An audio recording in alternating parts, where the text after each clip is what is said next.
Sunday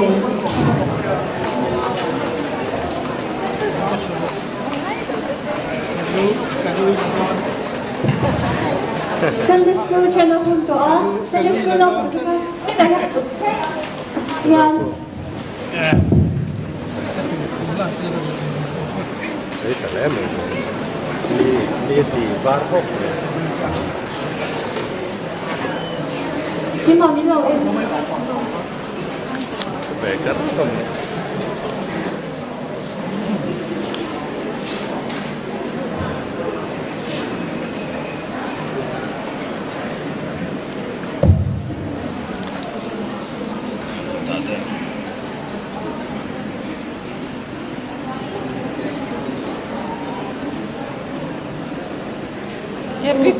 Em chấp là thu cái số đầu số mà chơi đâu mình sang đâu nha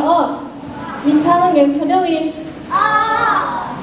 em hết tiếng em Sunday school là cần lâu cả Sunday school là khai chân sinh nhật cần giữ xin thọ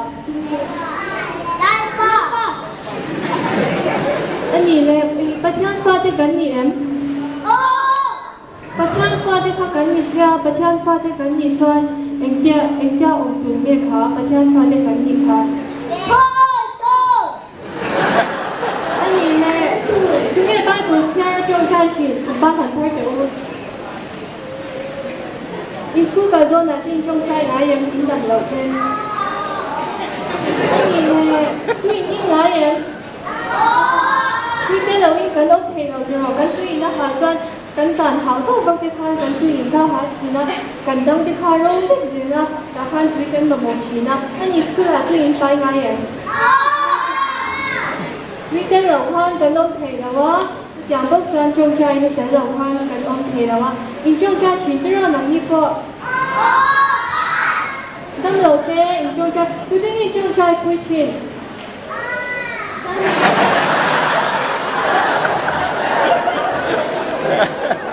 Chàng tới ta in trong trai ngã ye, in chàng tới ta rồi tới ta đi khai in trong trai ngã ye. Xóa nặng như vậy. In đầm đầu tiên in school cả trong là đi khai in trong trai chỉ năng in chán tê in nuôi để pha đi khai in trong trai quy chỉ năng trong trai đàn thiêu là thì thấy đàn tê ở trần quy chỉ năng chưa vào son nắng mà đi bộ nuôi để pha thủ tê ôi trong trai chỉ có ra trong trai là in thiêu là thì thấy ra in thiêu hậu